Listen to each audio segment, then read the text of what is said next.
Now you can hear the audio. I'd appreciate it.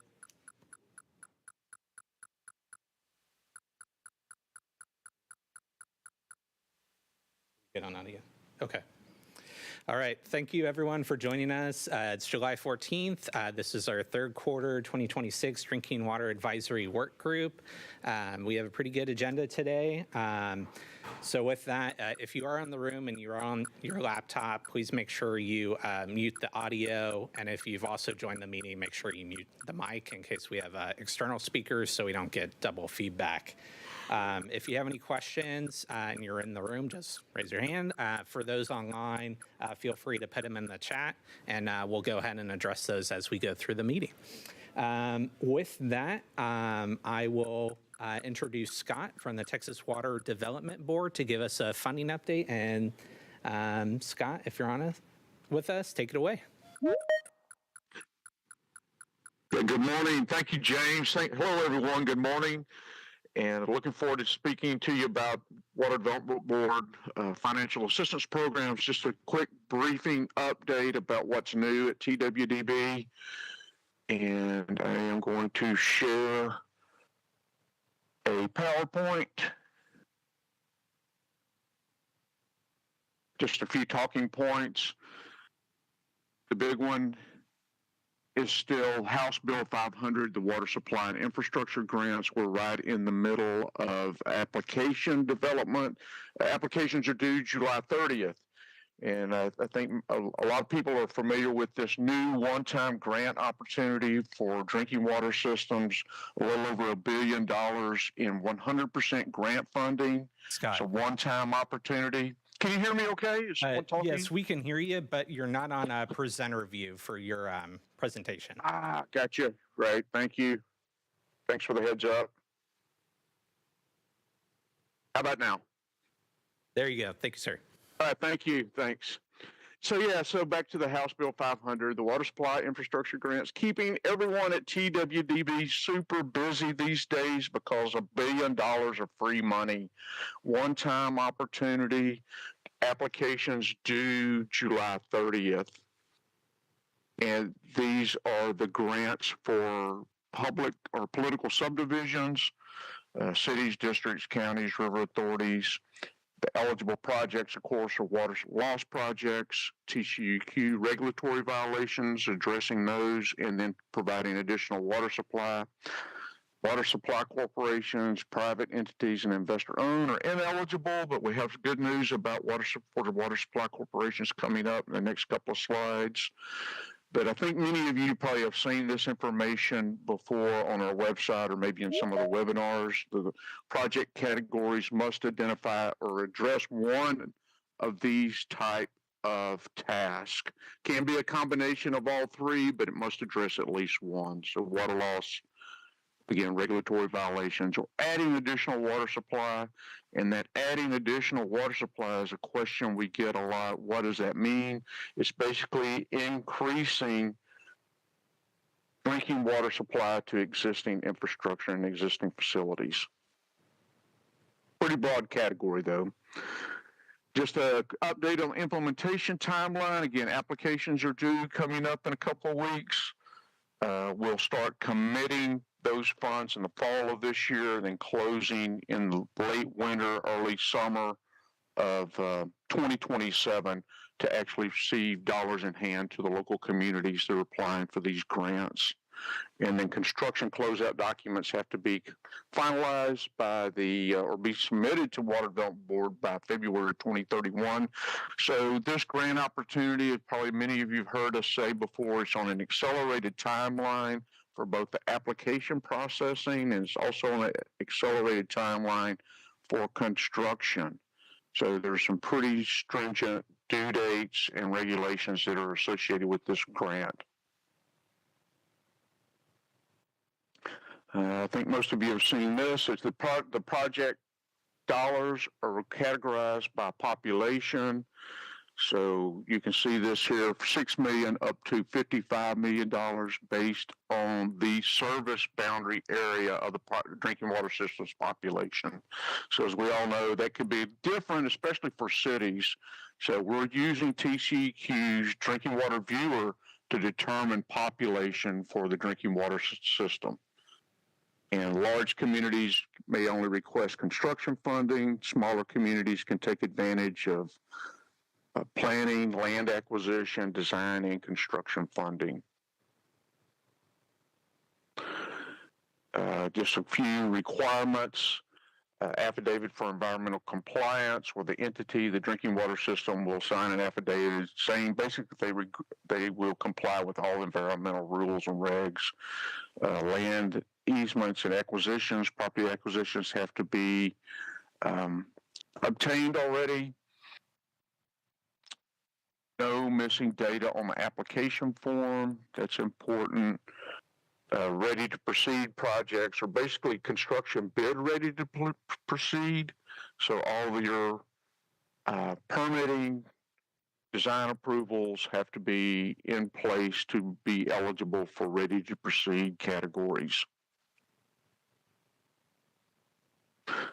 One thing that's huge for this particular grant opportunity, and most of our existing funding programs too, drinking water systems have to be up to date on water use surveys, water loss audits, conservation annual reporting, and their utility profile and conservation plan. For this one-time grant opportunity, House Bill 500 Water Supply and Infrastructure Grant, communities need to have these reports up to date when they submit their application. Existing programs, oftentimes we can work in parallel to get communities up to date on these reporting requirements. However, my big point is always letting drinking water systems know, always be up to date on your requirements. These reports are critical information for Water Development Board, and they're required by state law for drinking water systems. And annual reports are due for systems with 3,300 service connections or greater. Those are due annually. Smaller systems, less than 3,300 connections, report every 5 years. Something that's new since we met last time, though, is the Texas Water Supply Corporation's grant. This was recently announced this summer. It's a one-time grant opportunity specifically for water supply corporations. $50 million statewide for one-time grant funding for water supply corporations, 100% grant dollars, applications due January 13th, 2027. We are in a public comment period currently for this water supply and infrastructure or water supply corporations grants, and a lot of details on the website. One thing that's on the website now is this draft implementation plan. Public comment period ends this week. We will begin the implementation plan over the fall, late summer and fall. Applications again due January 13th. And we have public comment period going on currently. So please let your voice be heard during this public comment period if you're interested in Water Supply Corporation grants. It'll be very similar to the requirements of the House Bill 500 Water Infrastructure Grants Program. Again, accelerated application period, accelerated construction period. The big one is you have to have an independent financial audit, or water supply corporations, since they're a nonprofit, many water supply corporations will be familiar with the Internal Revenue Service Form 990, IRS Form 90. That's often a reporting tool that water supply corporations use to report the financial information to the IRS. We can use IRS Form 990, but the grant project would be capped at $1 million if WSC uses that form. And that's true of our existing programs also. All of our programs require a financial audit, but water supply corporations can use this IRS Form 990 for this grant opportunity and for our existing projects. But if they go that route with a 990 form, they are capped at $1 million per project. Only one application per entity, and you can see the grant funding breakdown, $5 million per project, $50 million statewide. And that wraps it up to the new grant opportunities. These next few slides, I just want to highlight them again. I think I've shared this maybe with this group before, but Proposition 4 is still getting a lot of media attention, a lot of questions from communities around the state to Water Development Board about how these funds will function, and then when will the funds be available. 50% for new water supplies, 50% aging infrastructure. But the big point is at the bottom, the dollars will be available to local communities through our existing financial assistance program starting in the fall of 2029.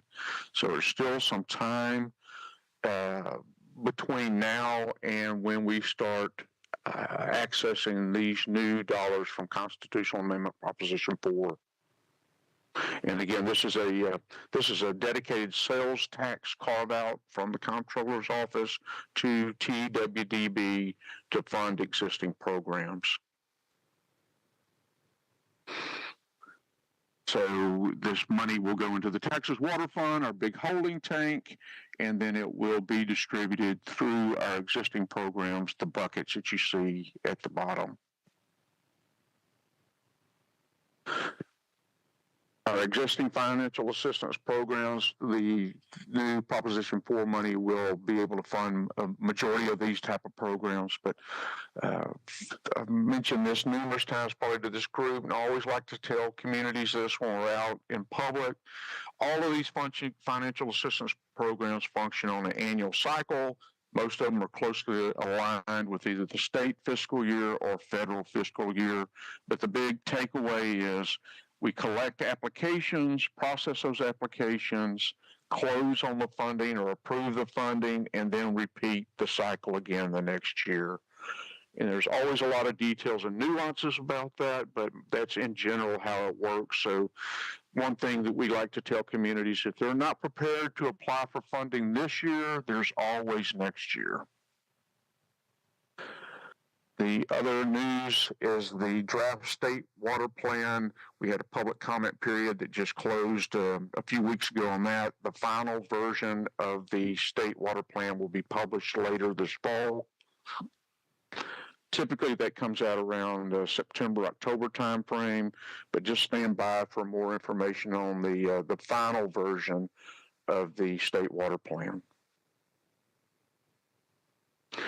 And again, that state water plan is linked directly to a funding program, the State Water Implementation Fund for Texas, where communities that access this particular program have to be identified in either a regional plan or a state water plan, in the state water plan as a water management strategy. And so those 2026 approved regional water plans that are available on our website, and so is the draft version. An interactive draft version of the state water plan is also available on the website. Flood planning, some movement in the flood planning area. Again, we're doing flood planning starting in 2024. We adopted our first state flood plan. There is a program linked directly to flood planning. That's our flood infrastructure fund. There is a draft intended use plan just ended, or a public comment period rather, just ended June 12th for the Flood Infrastructure Fund intended use plan.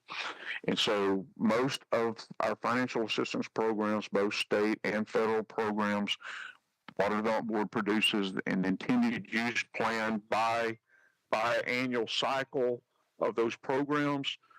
And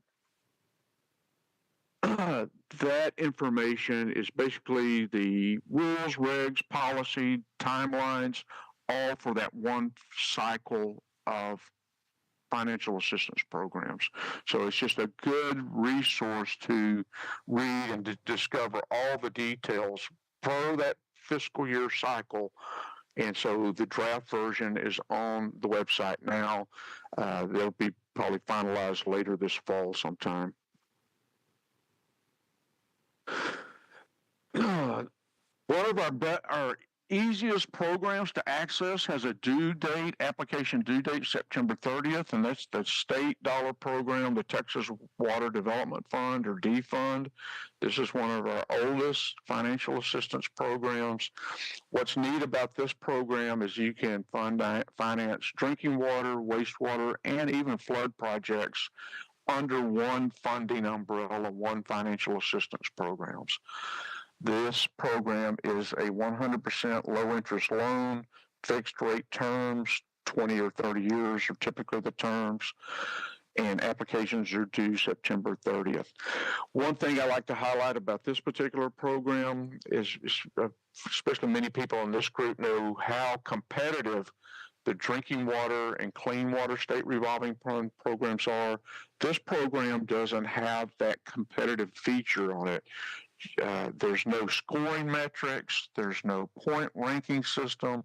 If it's just a standard drinking water, wastewater, flood mitigation project, communities are typically eligible for this program. Again, 100% low interest loan. And that's something else too. This is new. September 30th deadline date is new this current year.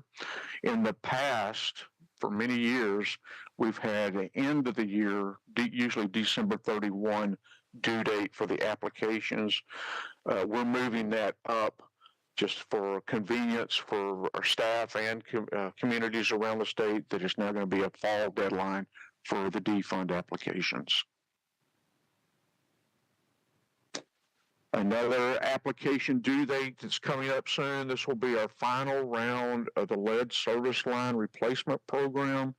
Now, this is a carve out for the Drinking Water State Revolving Fund, financed through the Infrastructure Investment Jobs Act.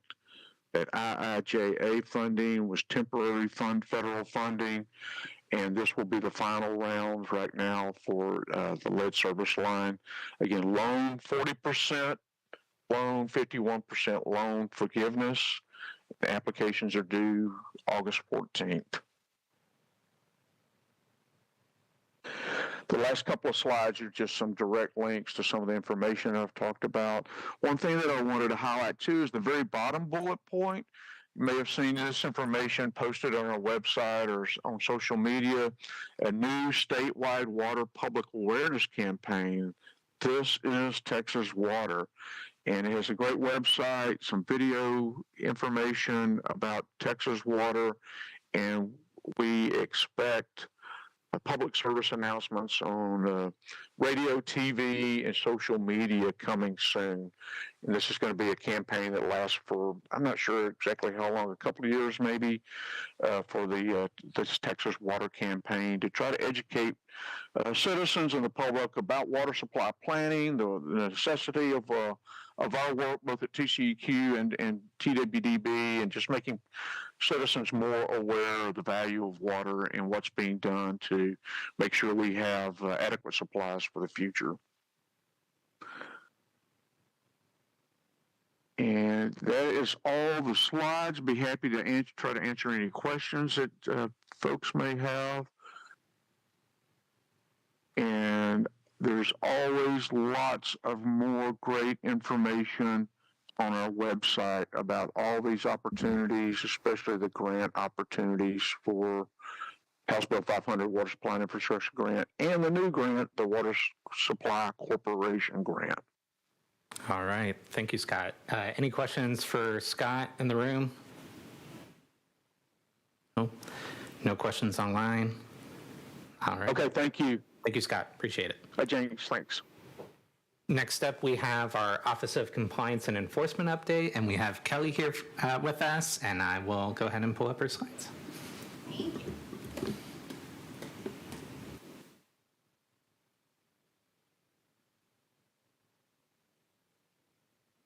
Too official up here at this podium right now. Thank you.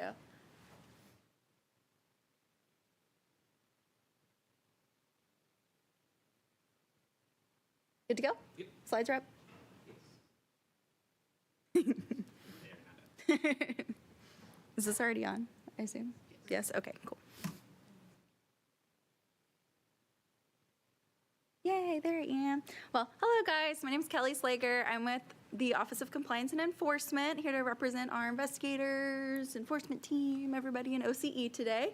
I'm with our Program Support and Environmental Assistance Division, and I am the PWS liaison for our team. All right, let me see which way this goes. Aha. Okay, so as of right now, this is data as of last week. For our fiscal year, it starts in September every year. We have a certain number of investigations every office or all of our 16 regions have to conduct. And this is our progress as of so far. So we've completed 91% of our FY26 planned investigations so far for community water systems.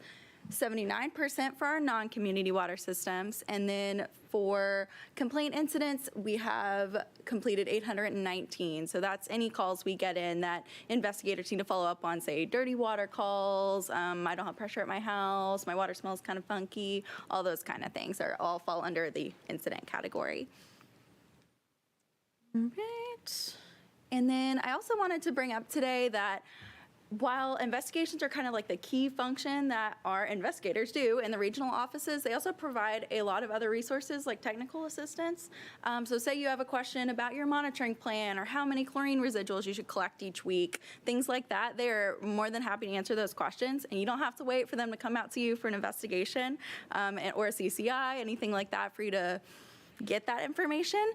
So, excuse me. So one question we actually get frequently from a lot of people is, well, how am I supposed to know what region I'm in or who I'm supposed to call, right? So where's this going to?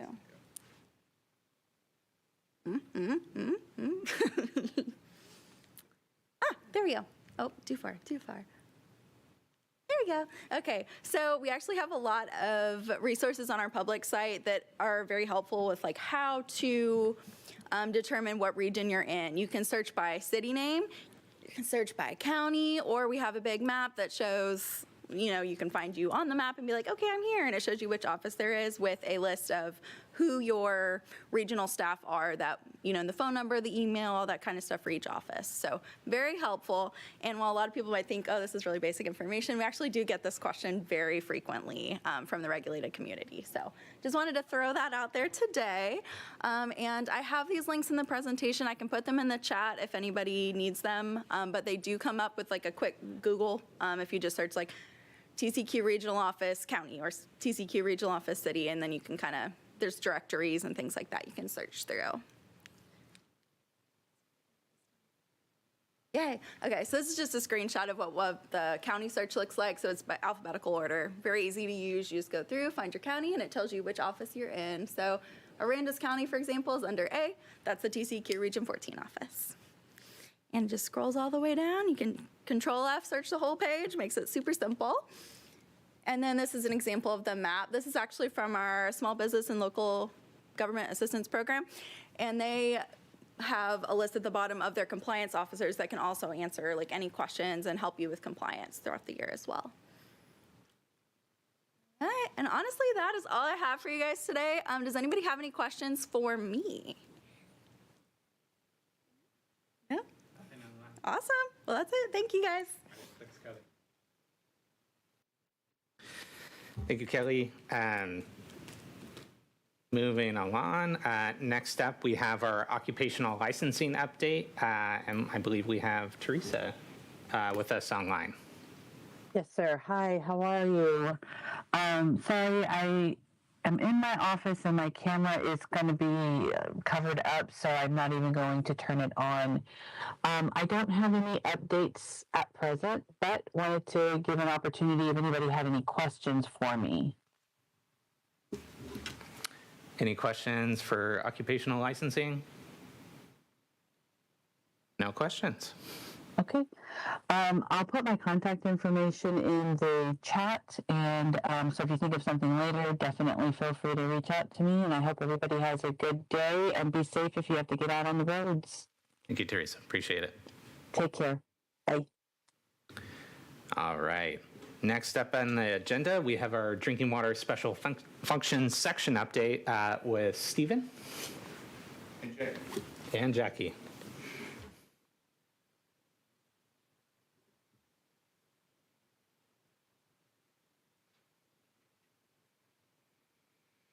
Morning, everybody. Is this working all right? I don't have a presentation. I'm just going to talk from my sheet. It's a quick announcement about PDW. I'm going to channel Mason right now. Sorry, I can't do the accent. I love his accent. I wish I could do it. I haven't been here long enough yet, I guess. So we got the 2026 Public Drinking Water Conference. Will be in August 4th and 5th. At the Renaissance, same hotel we've been at for quite some time now. Our theme this year is Every Drop Counts. So many of our topics will be touching on that theme. Our in-person registration is closed right now, but you can register for to participate online. I think somebody was going to, Sean was going to drop in a link for the registration. So if y'all want to participate online, you're more than welcome. We also have the lab stakeholder meeting that's going on concurrently. So please participate in that if you are a lab stakeholder. That is August 5th from 1 to 4.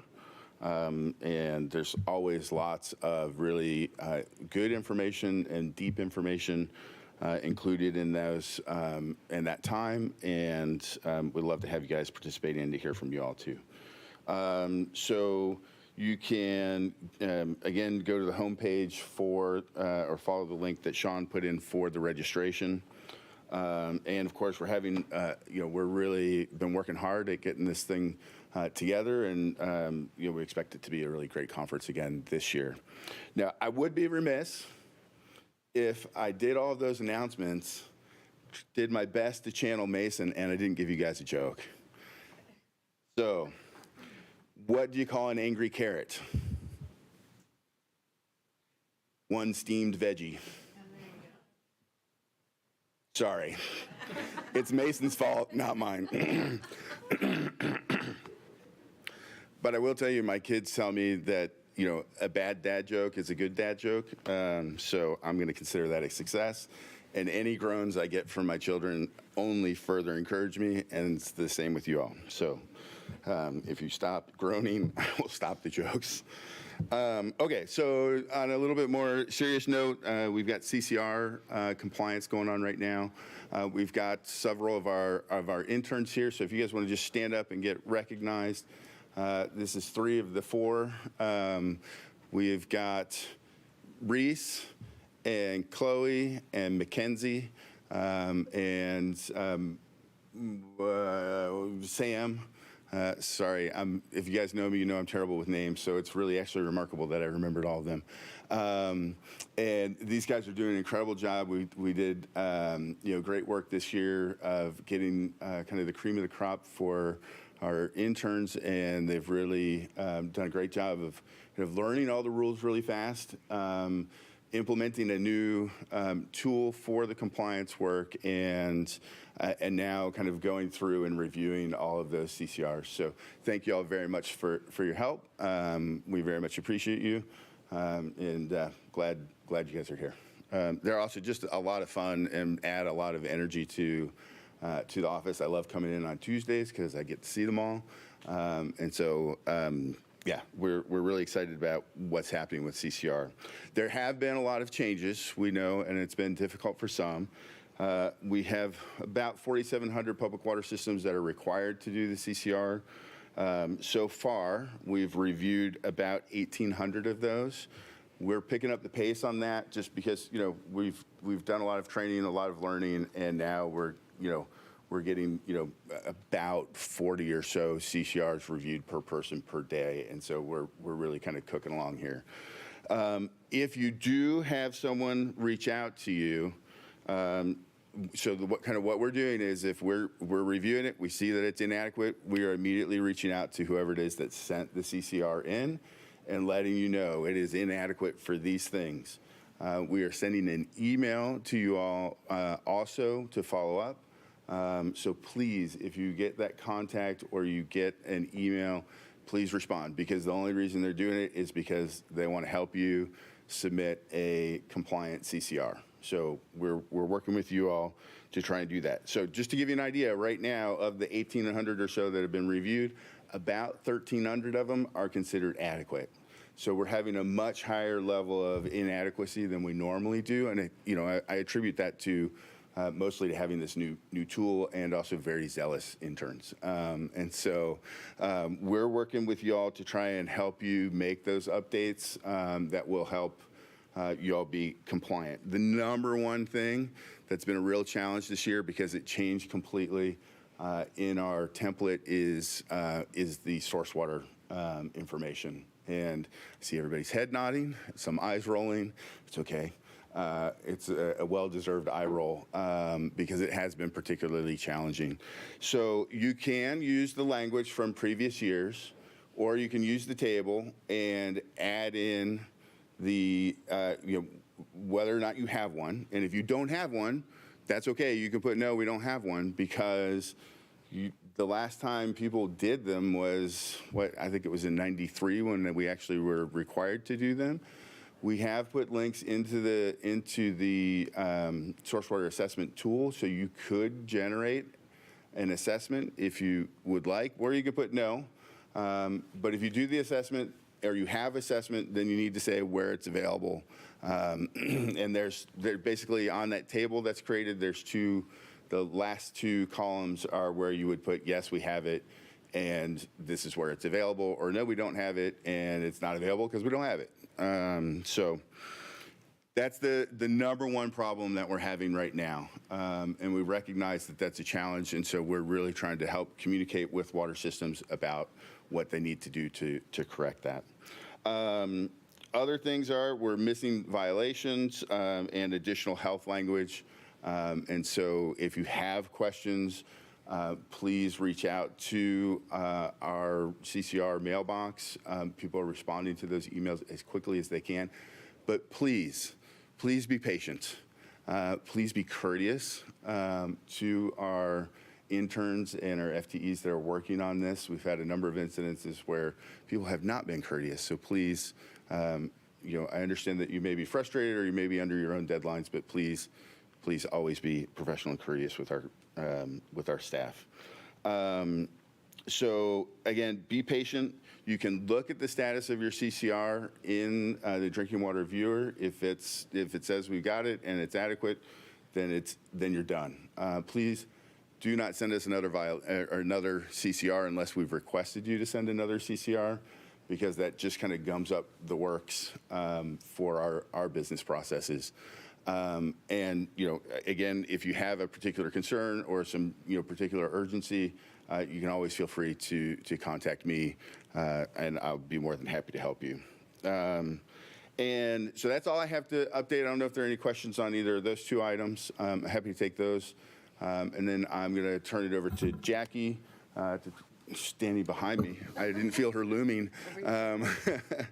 But she's going to talk a little bit about a new tool that we're developing called Water System Updates.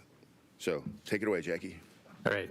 Real quick, Stephen, two questions, which we answered in the chat. But the first question was, will the lab stakeholder meeting be recorded for those who will be attending PDW and can't make it? And Laura thankfully responded, there will be a virtual option for folks who can't make it in person, but the meeting itself will not be recorded. The subsequent question was, is there any effort to revise the template, CCR template, to be more user accessible? And we let them know that if they're having any issues with it, to go ahead and reach out to us by email. Yes, please. Okay. Very good. You guys did a great job. All right. Any other other questions for Stephen before we turn it over to Jackie? Okay. Nope. Floor is yours. Morning. Hi, I'm Jackie Saldana. I'm the team leader for the inventory and data management team. So real quick, before I actually start the presentation, I wanted to drop a link into the chat for everybody. Can you hear me okay? It's a little far away.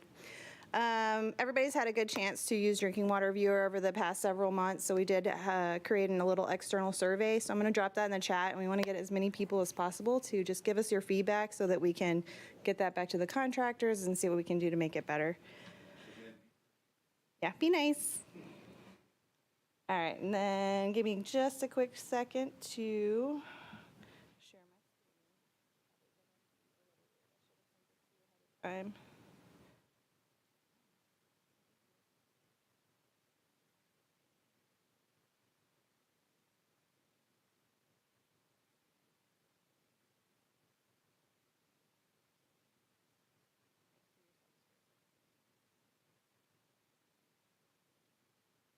All right. So we have a new module in Swift Submittals. If any of you guys have been doing lead service line inventories, you might be familiar with Swift Submittals. There is another module that's available in there that we have purchased called Water System Updates. And what that will do is allow you guys to actually make some updates for us. And then we can get that a lot quicker. We can migrate it directly into our database. So again, it's in Swift Submittals, and the types of updates you can do are activity status changes, population count, connection count, and your contacts.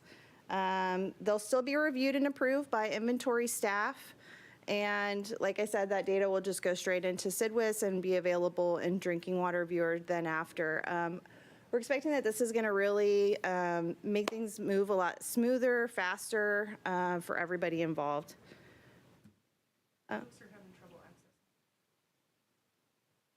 I will check with that afterwards. So if you haven't used Swift Submittals, this is what the homepage looks like. You'll see at the top there's lead service line inventories, then there's file and reports, and then there's water system updates at the bottom. This is tests. You won't see this in production yet. We're still working through configuration, which is why I'm not really showing you the test site. It's a little slower on tests. Under the activity status, this is a fake water system. You can see the water system name, your current activity status, the activity date, and a lot of those fields are editable, and they'll have little information bubbles that'll tell you more information about what those are. You can also see like your regulated entity number, your system type, and your source type. And then you see there at the top, as you make changes, you can either undo all those changes, submit to state, or look at your change report there at the top as well.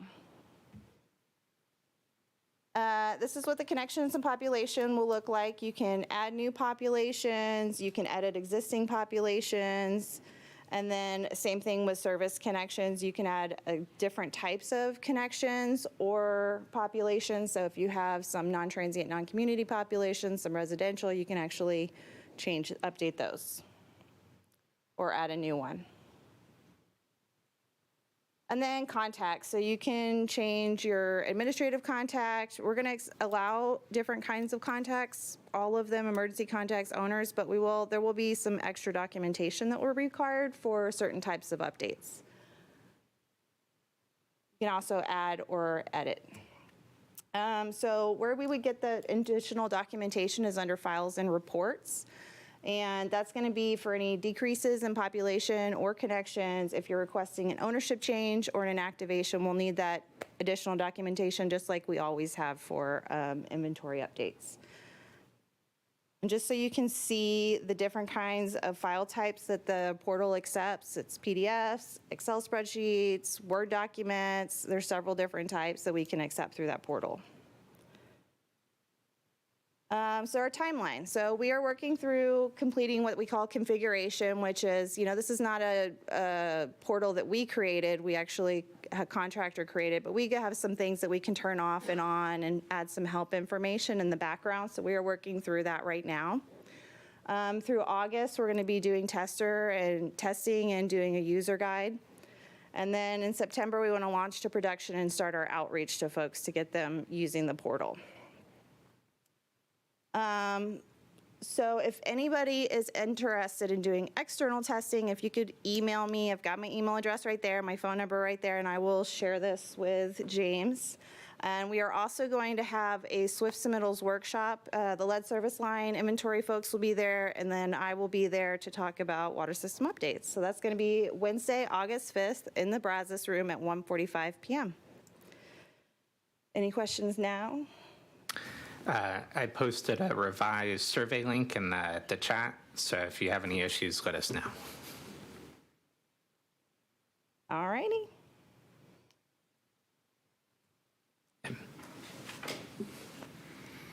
Okay.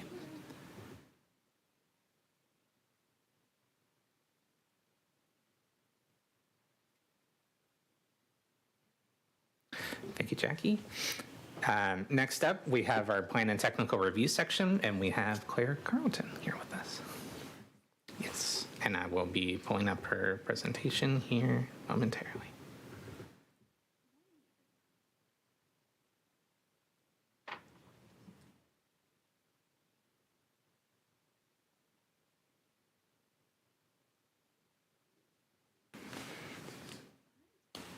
as James said, my name is Claire Carlton. I am the section manager for the Plan and Technical Review section.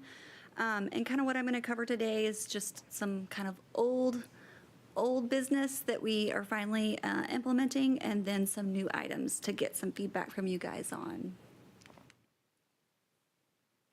Okay.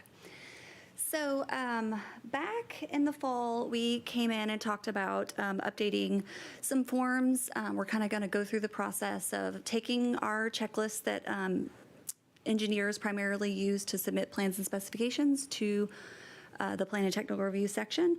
And so we're going to kind of start using those checklists to build forms. So what we did first was we built distribution forms, or created distribution forms, and we have had those on our website for several months and sought feedback from individuals regarding those forms. So we've taken that feedback and we made those forms final.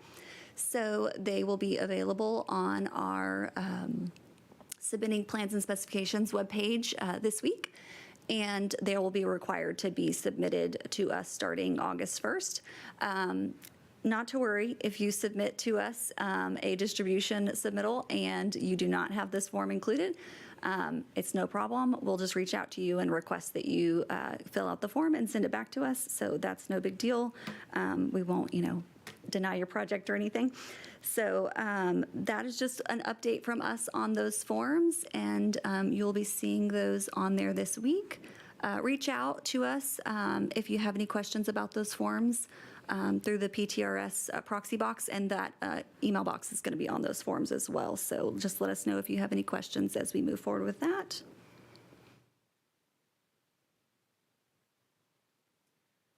All right, so some kind of new business here for the, we use a water utility database to enter all of our submittals for plans and exceptions and CT studies. Just to kind of give you all an idea, we enter that into a database and we use that database to track projects. And so we are in the process of making updates to that database on our internal functionality. And part of that is also an external functionality of the Water District database that's available to you guys on the external website. And so as we make our updates, it's going to change that external functionality a little bit. And we want to make that more useful. So some things that you, different programs can be viewed on there. So several different programs. There's districts, documents, which is primarily what is submitted to Plan and Technical Review, reports, and then you can look up different affiliation information. And then you can view that information, but it's not always like the most helpful and useful format. So we are seeking feedback from you guys on those, kind of how that's used. Let me go to the next slide and see a little bit better image of, so something that you could view in here is like if you looked up a project that was submitted to us, it would tell you like the log number, the description, when it was received, what the final action date was, so the date we mailed it out back to the engineer. And then it also has in here like the status, so if it's approved or denied or conditionally approved. So that information's currently available to you guys, and you can look up that information for either the water system can look it up or the engineer can look it up. Really, at this point, I'm honestly seeking feedback from y'all to see, does anybody even use this? And if you do, what do you use it for? Feedback that we are seeking, the search functionality of the way it's set up now is not super user-friendly, so hoping to implement, a better way to search for items on there. Ease of access, getting some information about how people use the database and what they might want to see from it in the future. So we will be putting a survey in the chat for you guys. The survey will be open for 1 week so that you can provide feedback to us so that we can kind of work to implement any requests if we can. for ease of access to use that database, because we want the database to be functional for, for the applicants so that they can look up their information and easily see kind of the stage of the process that it's in. So that's our goal, but we want to know what y'all's goals are as well.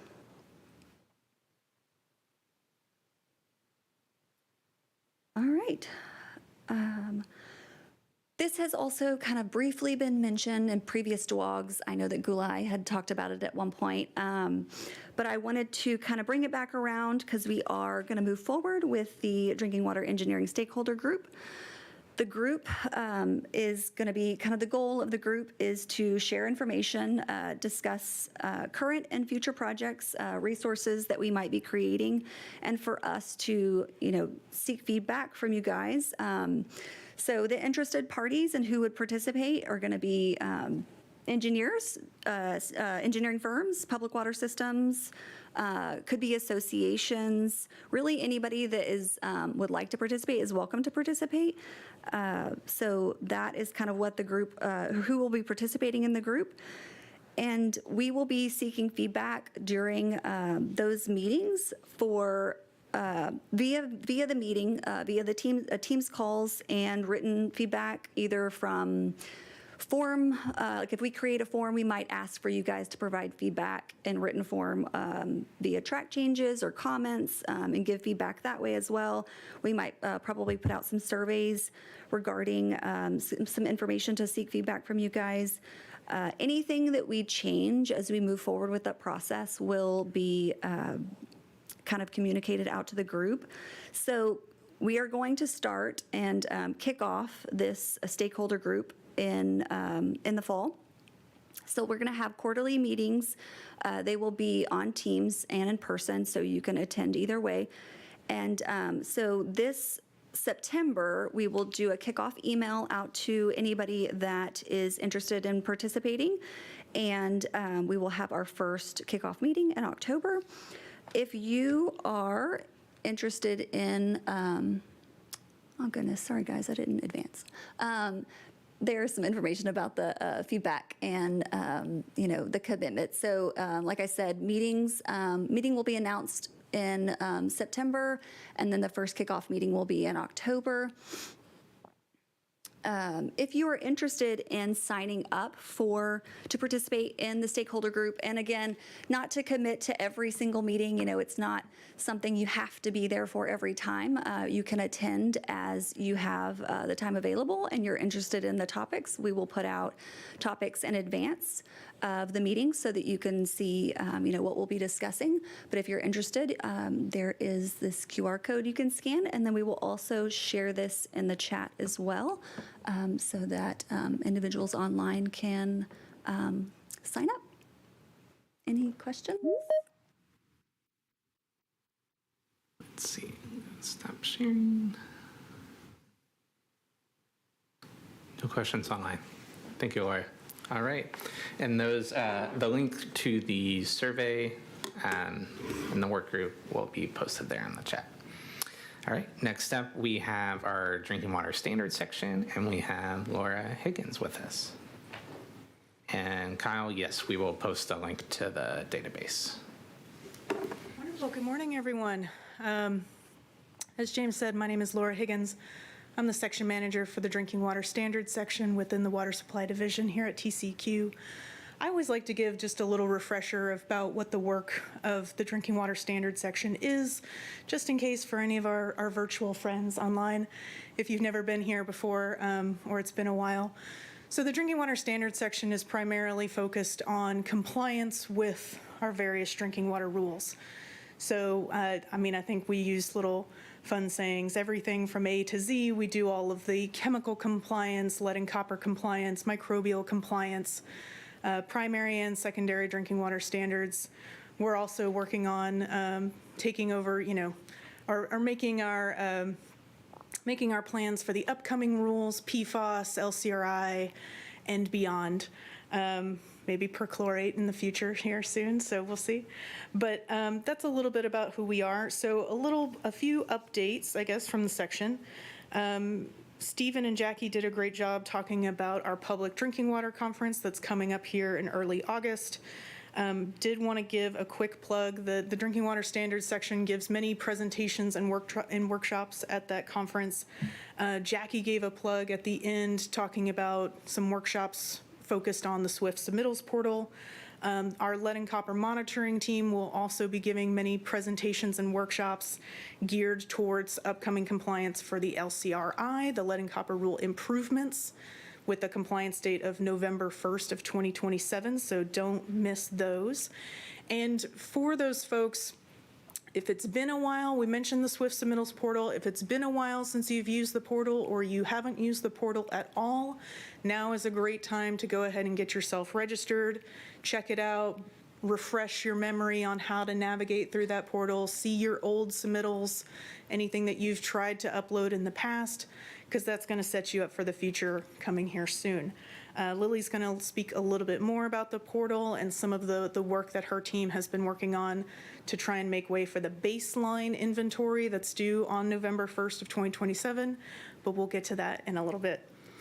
For our drinking water compliance team, again, Jackie mentioned she's got a survey if you've had any issues with the drinking water viewer website. So by all means, please provide your feedback to that. From our drinking water quality team, it's been mentioned that they've noticed that certain analyte groups, so our SOC5, the metals, and some of the secondaries, sometimes when you're looking for the schedules for those groups, it might show as partially completed, even though you've already been sampled and there isn't anything partially remaining. Sometimes that view is misleading to folks. So that is something that we notice. You can always call to confirm, but if you're seeing it as partially completed and you know that you've already been sampled, know that that is a recognized issue. We also know that you have been sampled. It's just a fun thing that we're exploring as we get used to that website. Another thing that we're getting used to is that if you're used to seeing Texas copper as you would have seen in Drinking Water Watch or in previous iterations of our websites, it's now just going to be free copper. So same thing, but it's now going to show up as free copper. That's just due to some of our CMDP limitations. So it's the same thing, just now going to show as free copper. And then for our drinking water assessment team, we're here in the summer months. It's hotter. We typically at TCEQ see a rise in microbial positives being reported, both TCs and ECs. So our team has been hard at work handling the positives that have been coming up, but did want to give a shout out to our groundwater rule folks, because they have noticed that in the 20 E. coli positives that have been reported for 2026 so far, 19 of those have already been closed out, meaning that all the necessary corrective actions, the public notice, disinfection, special samples that needed to be taken have already been completed, and that's a great work by both our team and those water systems that had those positives. So great job taking care of that need. And then I lastly just wanted to give a reminder that we talked about the lab stakeholder meeting going to be at PDW, but we're also intending to do a stakeholder meeting next week. We've been trying to schedule lab stakeholder meetings the Tuesday following this meeting. So on the 21st, there will be also a stakeholder meeting virtually. Look forward to a link for that soon. My apologies, my intention was to include a registration link in our agenda today, but clearly that didn't happen. My apologies, so you'll be seeing some information on that soon to come. I have some contact information for our water system, or for our laboratories, excuse me, that are used to attending our lab stakeholder group. But if you are new or want to be added to that, or you want to make sure that you attend that stakeholder next week, feel free to include your email, or we'll find you somehow. Let us know that you want to participate, and we'll make sure that you get an invite to that meeting as well. Okay. Any questions for me in the room or online? There's two questions about the copper change. Okay. Is the copper change going to be retroactive, or will it show two columns, one for Texas Copper and one for Free Copper moving forward? I believe it's retroactive. Emily, tell me if I'm wrong. I think it's copper, any past results will still pop up. Oh, they will. Texas Copper, before it will say Free Copper. Okay, great. So then only moving forward, it'll say Free Copper. All the historic Texas Copper will still show as Texas Copper. Okay, great. And then is the same analyte code in CMDP for Free Copper? Yes. Yes. Yes. Yeah. Yeah, for Free Copper, Yes. it'll be whatever. Which I think is like 1022. Yes. Okay, that's it. Thank you, everyone. Thanks, Laura. All right, next up we have our emergency preparedness and response section, and we have Irina Kushnirski.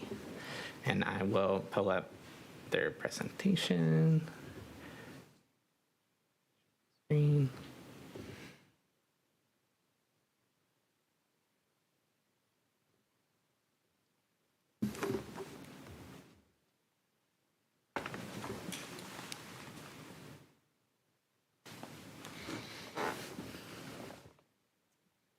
Good morning, everyone. My name is Irina Kushnirski, and I'm the section manager for the Emergency Preparedness and Response section. And today I will share with you a few section updates, upcoming training opportunities, and also provide a brief overview of one of the new programs. And I will start with upcoming training event. TCEQ is offering drought and hurricane preparedness workshops for public water systems located in Rio Grande Valley. So it's a one-day workshop on Tuesday, July 21st from 9 a.m. to 4 p.m. At 4. During this workshop, we'll cover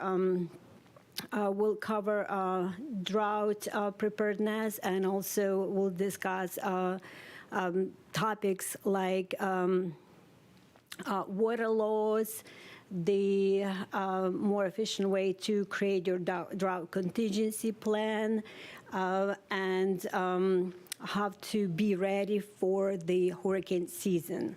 So you have a QR code on the slide, the agenda for this workshop, and the registration link you can get through this QR code. We also offering a cybersecurity and resilience workshop for small and medium-sized public water systems. So this workshop will be held in two locations, Tyler and Huntsville locations, and one workshop will be 100% virtual. So this workshop will cover flood response, cybersecurity fundamentals, and also will discuss wildfire preparedness. And Sam, you have a QR code here, so you can get the registration link. So usually we often discuss drought during springtime and summertime because its impact on water supply. Today, though, I have a really good news to share. When you check drought map from April, it shows that 28% of the state was in extreme or exceptional drought. So that's red color and brown color. By July, that has dropped to 3%. And the conditions have been stable for the last few weeks, and also there's some, we noticed some improvement in North Texas. So as you can tell, the majority of the red color from the April map has been changed to white color on the July map. So now my favorite color is white. Because of the drought program. Okay, so this is a really welcome change. But again, this is not the end of the summer, so keep this in mind. That might change at any time. I also would like to briefly discuss the new program. We call this PIF ranking process, the project information form. So this program was transferred to us from a plan and technical review section 2 years ago. Since then, Hannah and her team did amazing job in reviewing those PIFs and rank them. And right now, I will turn this to Hannah Evans. She's our team lead, so she will walk you through the process. Yeah, just that. Hi, good morning, everybody. So as Irina mentioned, my name is Hannah Evans. I am the team leader for the Resiliency and Preparedness team. So each year, water systems can apply for low-cost financial assistance for planning, acquisition, design, and construction of water infrastructure through the Drinking Water State Revolving Fund. So we work together with the Texas Water Development Board, and so solicitation for the State Revolving Fund programs open in December of each year, and then they close the following March. So water systems fill out a form called a project information form. They will submit it online to apply for funding for their intended use plan. Once Texas Water Development Board gets an idea of how many PIFs were submitted, they will then pass those along to us at TCEQ. As the primacy agency for these PIFs, we rank these based on the current water system information that we have. So this will include the most recent compliance period. We will also review things like the most recent comprehensive compliance investigation conducted at the regional offices. We're also reviewing notice of violations and notice of enforcement. And so from that, we will also review some internal documents such as alternative capacity requirements done by PTRS. And then we will holistically review the capacity of these water systems and note of any deficiencies based on our rules and regulations. So based on the project description of those PIFs and our internal data, we will rank these projects in 2 categories. 1, the physical deficiencies, and then 2, health and compliance factors. And so those physical deficiencies that we're typically reviewing include low pressure and distribution, or if you have any noted outages. We will also look at if the water system is not able to provide adequate disinfection. We are also looking at the water production capacity as well as the finished treated water storage capacity. Health and compliance factors, as you figure, is normally going to be based on, the compliance that your water system is required to have. So we are typically looking at exceedances for things like microbiological factors, filtration, groundwater rule, chronic chemical, acute chemical, carcinogen, lead and copper, and secondary compliance data. So if these deficiencies will be addressed through your proposed project, then these points will be able to be awarded. And so TCEQ provides these rankings back to Texas Water Development Board, which then they do their own rankings and then assign priority. So typically my team has about 2 months to complete this. And then also with those PIFs, there are also projects that will have consolidations, which will mean that it's more than one water system that may be impacted by this project. And so based on that, we have 3 different categories that we typically look at for consolidations, which would include physical connection, which would just be a consecutive connection. We also look at managerial, and then if both of those are being applied, then it will be referred to as a full consolidation. And then, oh, nope. Okay, so with that being said, for state fiscal year 2027, the ranking cycle, we received a total of 431 PIFs, and 364 of those PIFs were just the single PIFs where it just affected the applicant.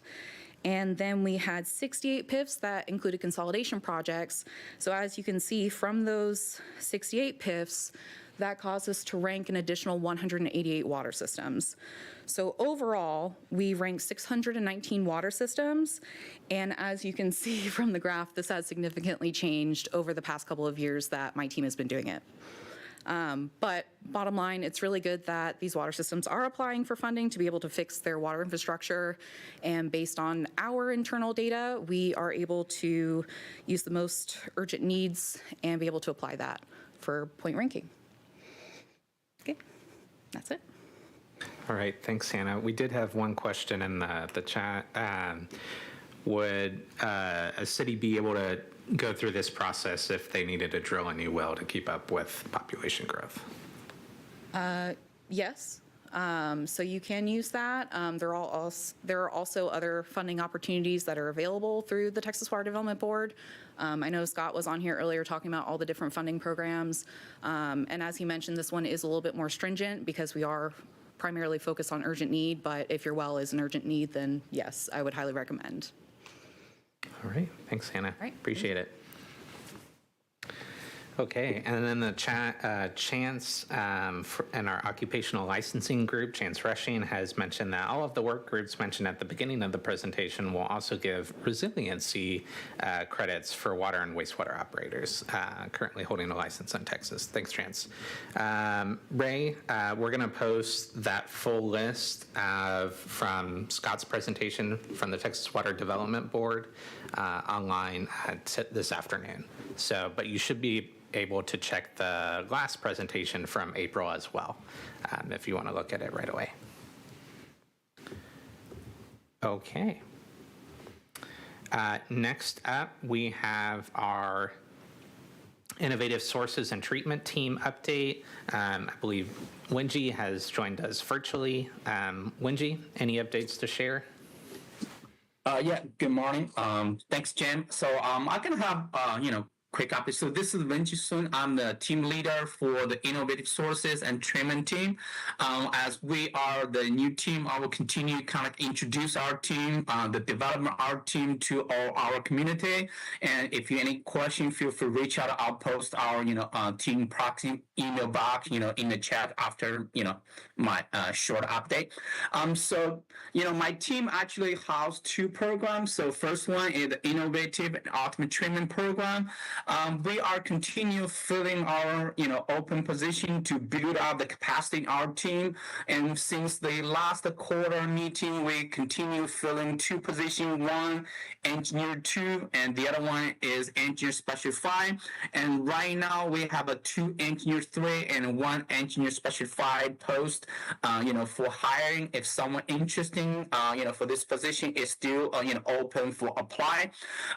For this program, we are continue, the goal or the mission for this program is to provide the, technical review and assistance to our public water system regarding any innovative ultimate treatment they would like to apply or, integrate it, apply in their public water system. So our team is continuing to, coordinate a meeting, response any inquiry, and most important, provide the technical review and approval, and to any submittal related to the innovative ultimate treatment in public water system based on the definition of our TCEQ rules. So, some, hot topic we are cover like PFAS treatment, seawater desalination, DPR, other like rainwater harvest system. So, just give few examples. So if you or any, identity or any public water system, they are interesting to,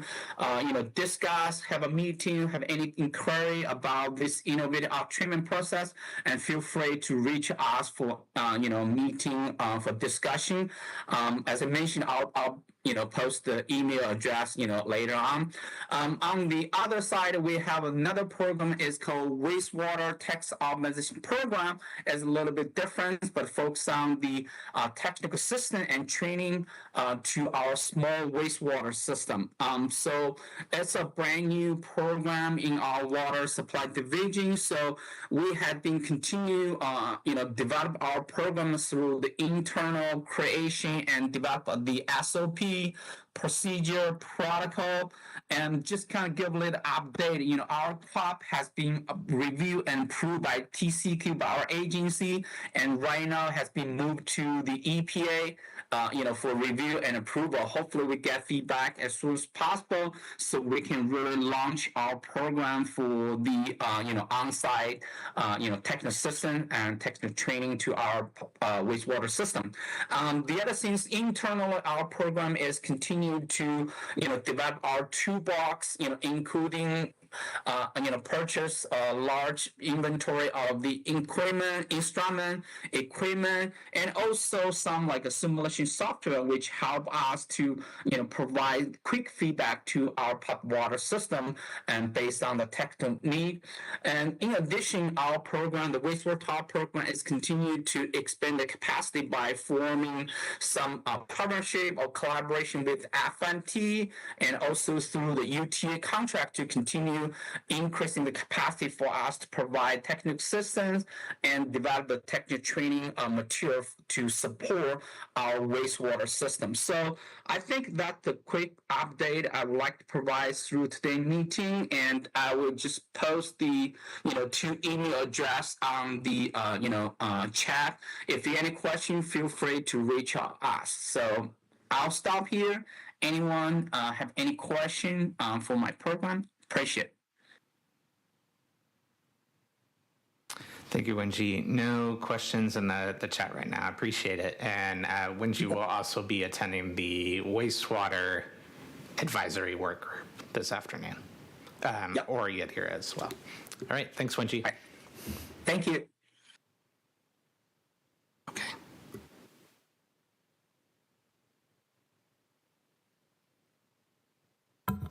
Move up here so I'm not sitting down. Okay, our next updates are the general water supply division updates and our quality assurance updates. For quality assurance, like Laura mentioned, we'll be getting out lab stakeholder work group meeting info out to y'all here soon. We also have a meeting at the Public Drinking Water Conference on August 5th. That's the Tuesday in the afternoon as well. Other QA updates are lead testing in school and child care. Quality assurance project plan has come back from agency QA, so we're very excited for that to almost be done and posted on our website, as well as our wastewater Texas optimization program QAPP as well. On Saturday news, Scott Delgado and Jessica Hoke, our two QA specialists, have or will be leaving the water supply division here soon. We will be working to post those positions here pretty quickly. We're wishing them the best, but if you have anyone that's interested in those positions, they will be available on our website here pretty soon. And I believe one is actually already posted now. Okay, great. Other water supply division updates. As you may have noticed, Gulai is not here with us today. Gulai Aki was our Assistant Deputy Director overseeing Plan and Technical Review Section and Emergency Preparedness. Gulai is now with our Occupational Licensing Group here at TCEQ. I have stepped into her position as Assistant Deputy Director, and we will be posting our Special Assistant position this month. Thank you. I appreciate it. I'm excited. On other news, going right into the agenda, unless there's any QA questions. No? Okay. The next link in the agenda, there was the link, and I'll post it here in a moment as well, for our Texas Regulatory Efficiency Office. They have reviewed our rules and provided us some feedback agency-wide for all the TCEQ roles. But if you would like to provide feedback on those proposed rule changes, they did send out a bulletin. The comment period ends this Thursday, July 16th. So only a little bit of time left for water supply division or drinking water. Most of the proposed changes were related to subchapter D for facilities and treatment. There was a little bit of information proposed for surface water treatment rule as well, I believe. But if you have any feedback on those, certainly let us know. We're working through a new process in a portal called Smart Comments. So I'm interested in knowing what you all think about that as well. All right, any questions on the trio? No, okay. With that, we will roll into our next presentation on the lead and copper rule improvements with Lillian Johnson, our team leader for our lead and copper monitoring team, and I will pull up Lily's presentation.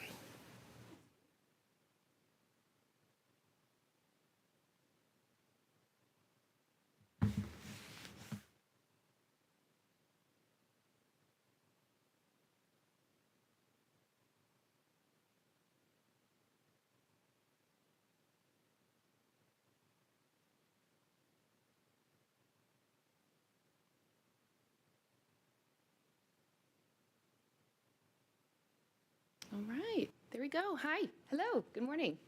Yeah, as James mentioned, my name is Lillian Johnson. I'm the team lead for the lead and copper monitoring team. Today we're going to talk about the lead and copper rule improvements and specifically the baseline inventory. But also, generally, I want to discuss what have we completed up to this point? What is being done now? What are we currently working on? What are y'all working on? And what does the future look like? Want to join us on this talk about this journey that we are all on together about lead and copper rule improvements. So here's the LCRI regulatory compliance timeline. You may have seen this in other presentations that I've given. As we know, the EPA finalized the lead and copper rule revisions in 2021 with a compliance deadline of October 16th of 2024. 3 elements of that LCRR rule were implemented at that time. The initial lead service line inventory was required to be submitted, along with the lead service line inventory notice to all known or potential lead service lines. The Tier 1 public notice, a 24-hour notice for all lead action level exceedances. And then they also finalized the lead and copper rule improvements with a compliance date of November 1 of 2027 for the LCRI. So that box there at the top outlines all of the requirements that are required to be implemented by November 1 of 2027. Again, we're going to talk about the baseline inventory today, but we've also got the service line replacement plan, the distribution system and site assessment, a TAP sampling plan, new action level, and a list of school and child care facilities. We'll, again, today we're just talking about the baseline inventory. At the Public Drinking Water Conference in August, we will go further into those other requirements.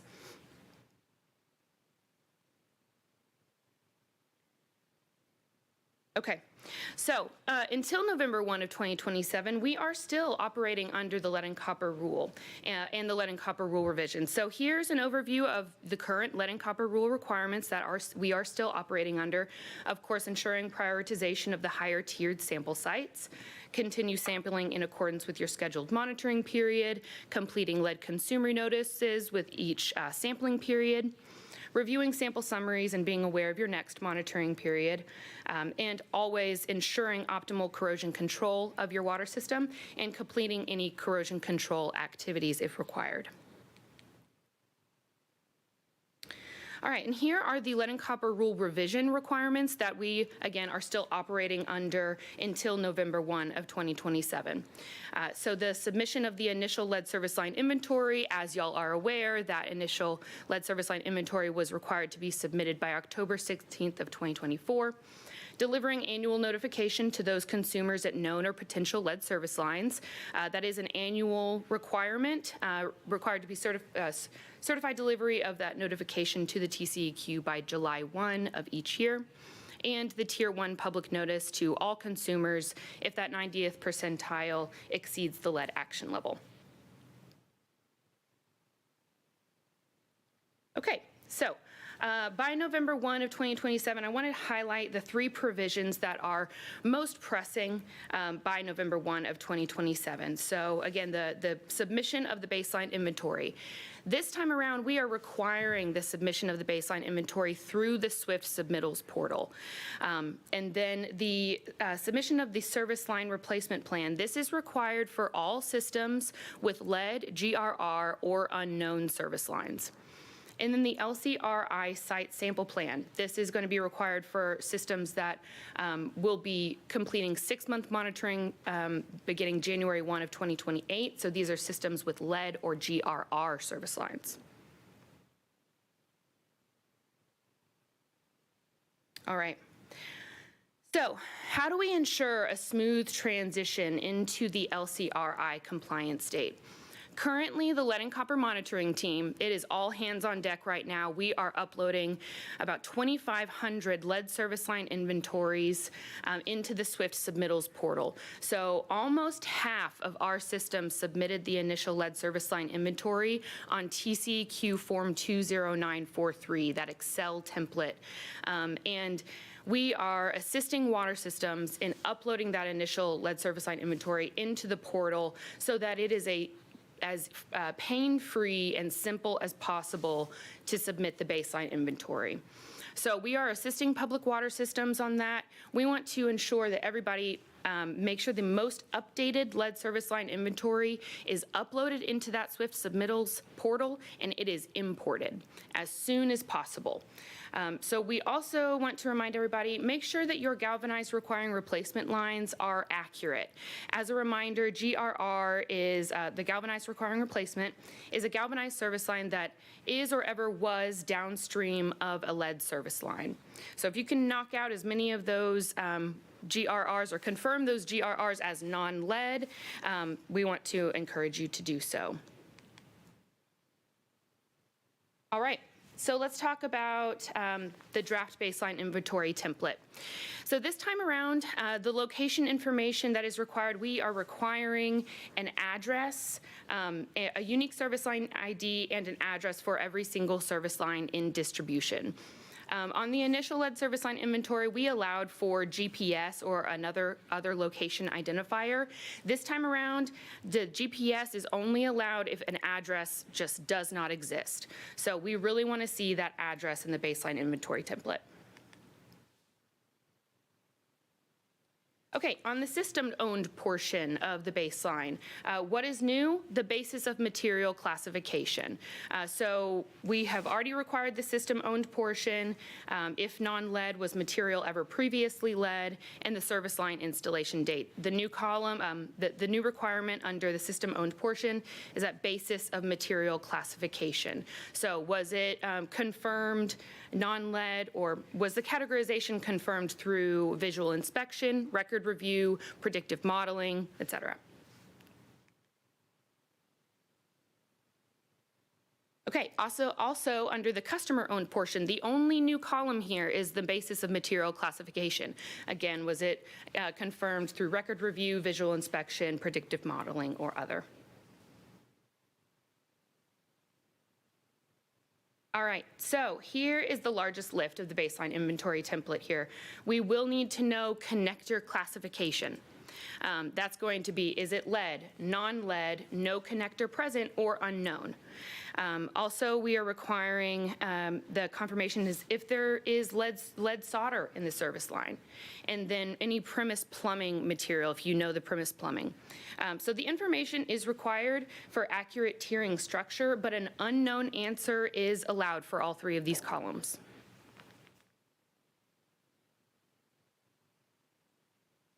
All right, so here also under tiering information and lead service line replacement, so additional requirements for tiering are listed here, building type connected to the service line, and then the sample site tier is going to be auto-calculated in the portal, and then if the location will be used for an LCRI sample site, we want to know that as well.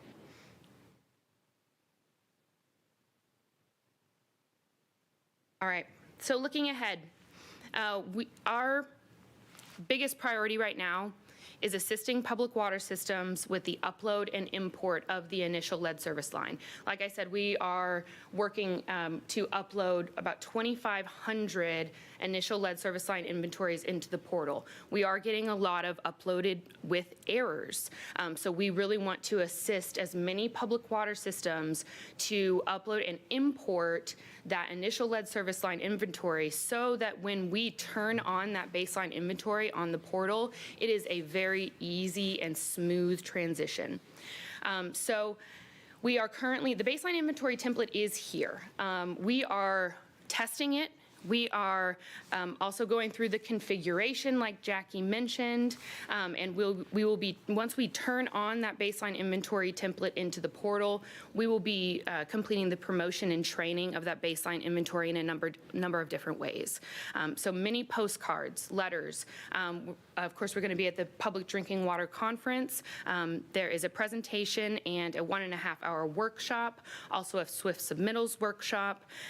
We will be doing regional training. Our goal is to visit every region in Texas to train on this baseline inventory template.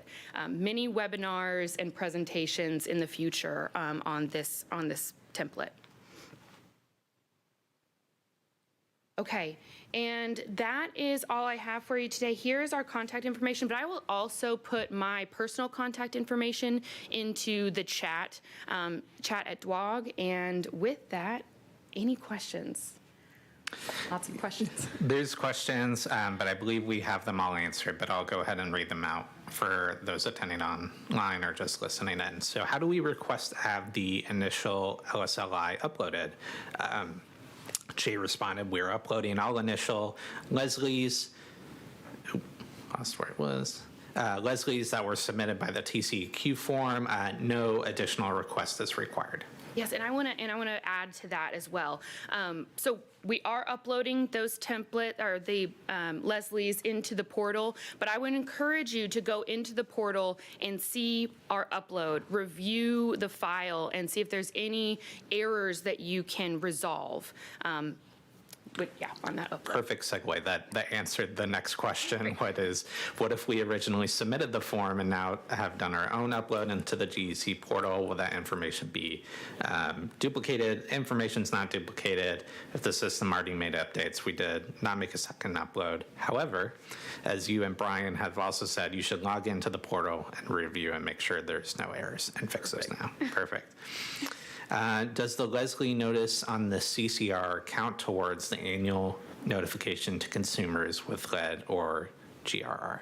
Gerlold Ruse.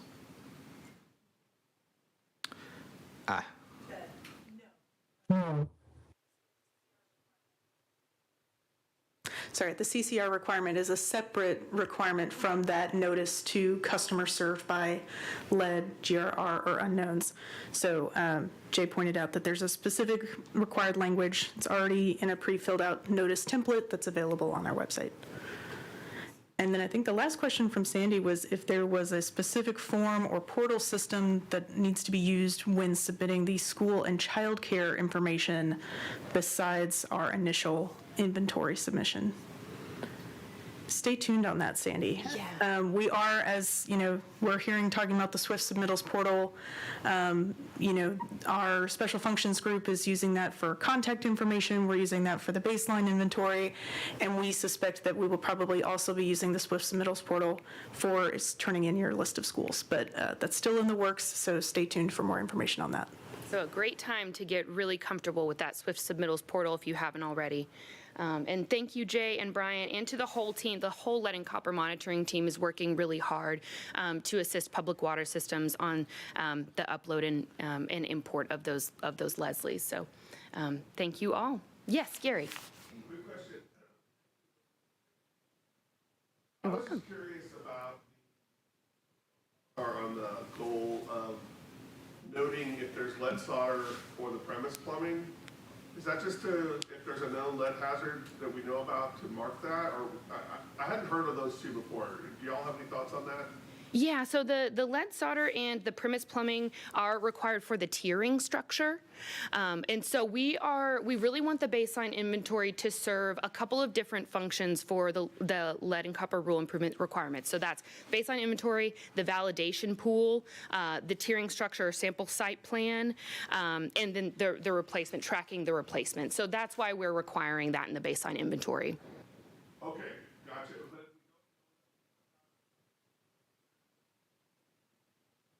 Correct. Gotcha, thank you. Yes. Yes. Can you repeat the question so we could hear what was asked? Yes, yeah. The question was, what is the purpose of the requirement for the lead solder and the premise plumbing information in the baseline inventory template?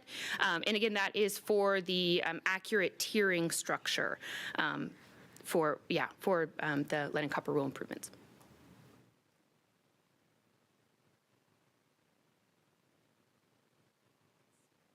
Yes, yes. So lead and copper rule improvements requires that public water systems with lead and GRR service lines start their standard monitoring beginning January 1 of 2028.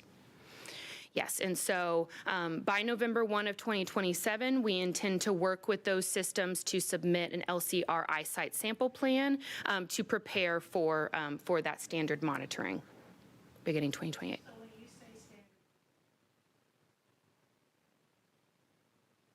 Yes, ma'am. Yes, the lead and copper tap samples.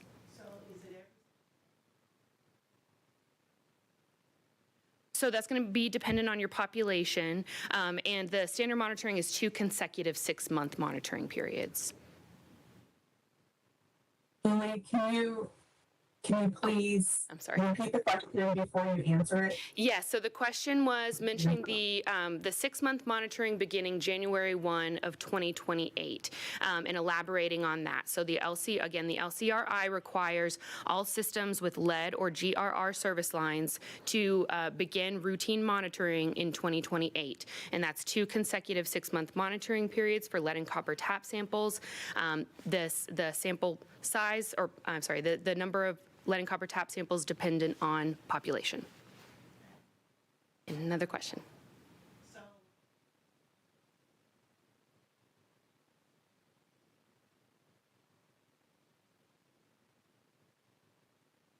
So the question was, if they have lead or GRR, do they have to complete the 5 sites within?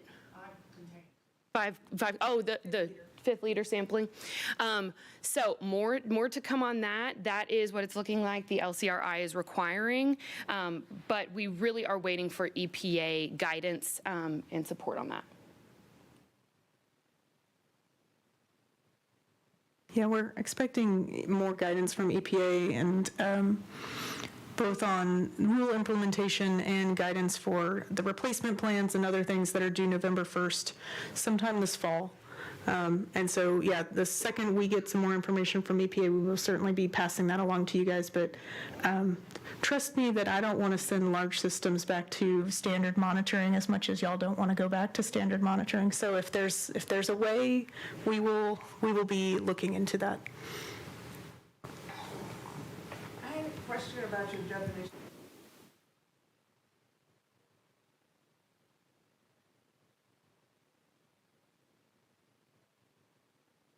Yes. Yes, you are correct. So the question was the definition of GRR and to expand on that. So again, GRR is defined as a galvanized service line that is or ever was downstream of a lead service line or currently downstream of an unknown. Or I'm sorry, or if you could never confirm if it was downstream of an unknown, correct? Or downstream of lead. Yes. Thank you.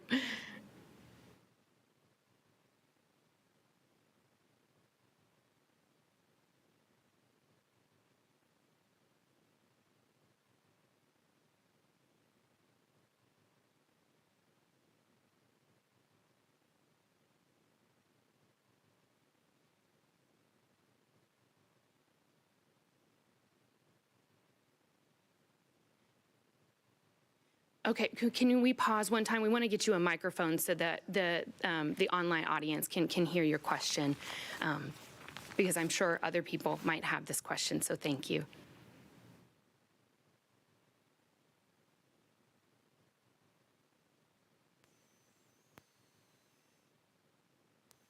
En route. Yeah. Thank you. I don't think I could relay. Thank you. So I think my question is, I mean, it may not be a question, it may be more of a concern.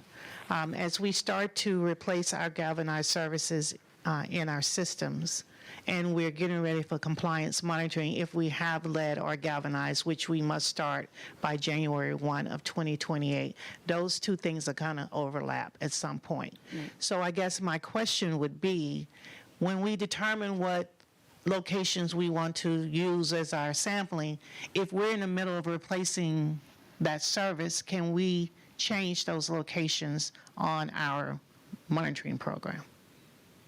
Well, the site sample plan is going to be based on the most updated information that you submit to the TCEQ.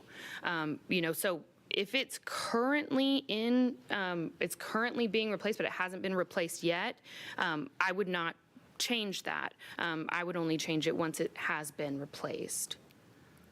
Does that answer your question? I guess my question is, we're submitting our site plan prior to the compliance sampling, correct? Correct. So if for some reason those two things conflict, we have a site that's in the middle of being replaced, is it possible for us to change that site? Yeah, absolutely. Yeah, by the 6-month monitoring is January 1 to June 30th. So we will work with y'all if y'all need to change that site tiering, and there is a higher tiered site that needs to be sampled. Yes, we will work with you and accept an updated site sample plan. Okay, thank you. Okay, there's a couple questions online that I'll go through, and I believe we've had most of them answered. Will TCEQ be updating their website over the LCR changes? It still shows 2024 information. Brian said, yes, we're currently working on those new lead and copper web pages that will cover existing rules and then the upcoming changes. Next question is, what is the percentage complete on the LSLI uploads into SWIFT for those public water systems that's submitted via the form 20943? Yeah, and I think Jay answered. We are about 75% complete on the uploads to SWIFT portal. And Brian mentioned that our goal is to have this project complete by the end of July. But as he mentioned, there are many errors that need to be corrected by the public water system. So we are going to be doing a series of outreach to all of these public water systems to ensure that they can upload and import the Leslie information before the baseline inventory. Great. Next question is, so will systems on a reduced schedule who have no lead or GRR service lines, will they remain on the reduced schedule provided they don't exceed the action level? Yes, that is the intention. Okay, great. We have, can you elaborate on the 2 6-month sampling? Is it 2 sets of sampling? And Laura answered, this is 2 consecutive rounds of 6-month monitoring. The number of samples collected is dependent on the size of the population served by the PWS. Let's see. Okay, 2 more. Are the FMT modules and assistance available? Are there FMT modules and assistance available to help systems start getting ready for the 2027 due dates? For example, are they able to provide more detailed information on site on the steps and provide assistance on how to execute or provide leadership with guidance and why this is important? Yes, absolutely. So we are working with FMT and with Kelly Sleeger on assistance across the regions and with on-site FMT assistance as well. Yep, throughout 2027. So if you're interested in that, definitely let us know. Last question here, at least online. Is TCEQ going to require that systems submit the lead and copper sample site form? If so, when will TCEQ update the form? Yeah, so we are intending to update that form 20467, and we are also looking for a submission into SWIFT submittals. So again, another plug for SWIFT submittals. we are still working through the logistics on what that form will look like in tandem with the baseline inventory. Great. Any other questions in the room? Going once? No. All right. Thank you, Lily. I appreciate it. And if you have more questions, certainly let the Lead and Copper team know, or Lily. Laura? I can't help but always jutting in. I just wanted to say, the lead and copper rule, the rule improvements is always complicated. I just wanted to express gratitude and thank you for folks for hanging with us as we, try to create these new resources for you. I know it's hard to wait. Waiting is the hardest thing. But thanks for sticking it out with us. And we're hoping that, what we put out is going to be quality and useful for you. So we're trying to think ahead. We're trying to make sure that things are have the best user experience possible, if possible. But I know that this isn't an easy process. So again, just thanks for hanging with us. All right. Last but not least, I believe we have Emily Smith, who's going to give us some PFAS rule updates and initial monitoring.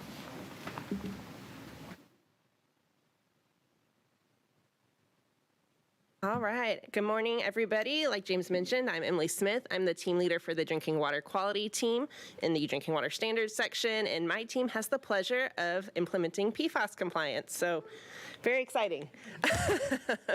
We do have a compliance officer overseeing the PFAS compliance program. Her name is Emily Payne. So if you have questions, we can reach out to her. We do have a proxy box for PFAS related questions that either me or maybe Mia or somebody could drop in the chat for the team's meeting today. So feel free to use that proxy box for any PFAS specific questions.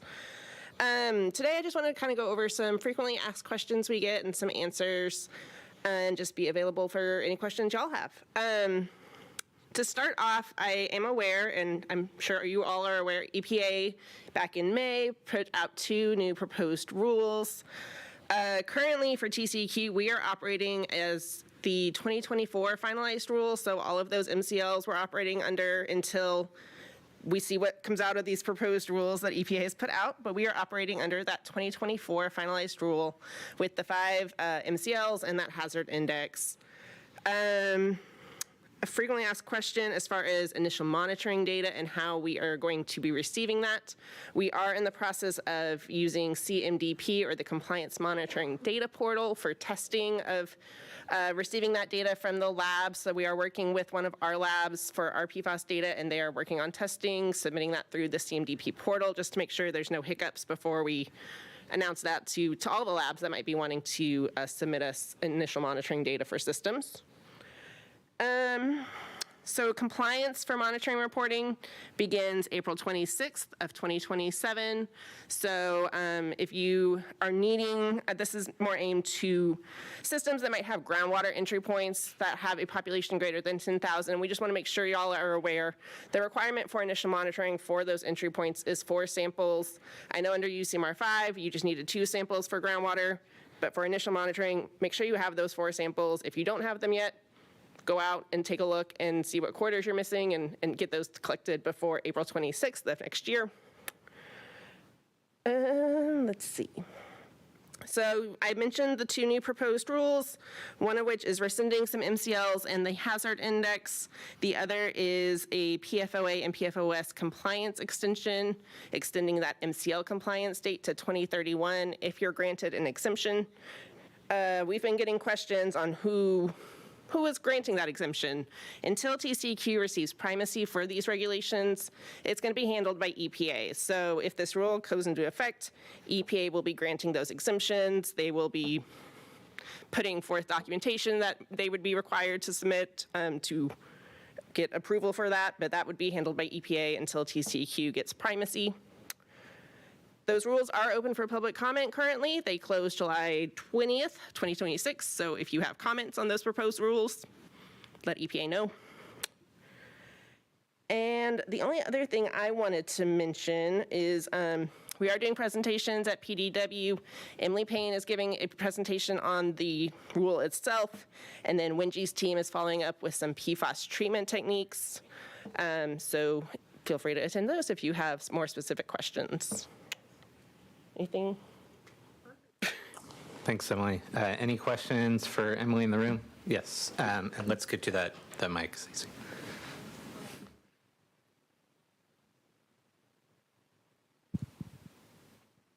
Thank you for your updates. On the initial monitoring, will the laboratory have to be accredited or just using the proper methods for the PFAS? If they participated in UCMAR 5 and they met the accreditation for the UCMAR 5 program, we're accepting those labs and data from them. Okay, all right, thank you. Okay, any other questions? All right, nothing online. Thanks, Emily.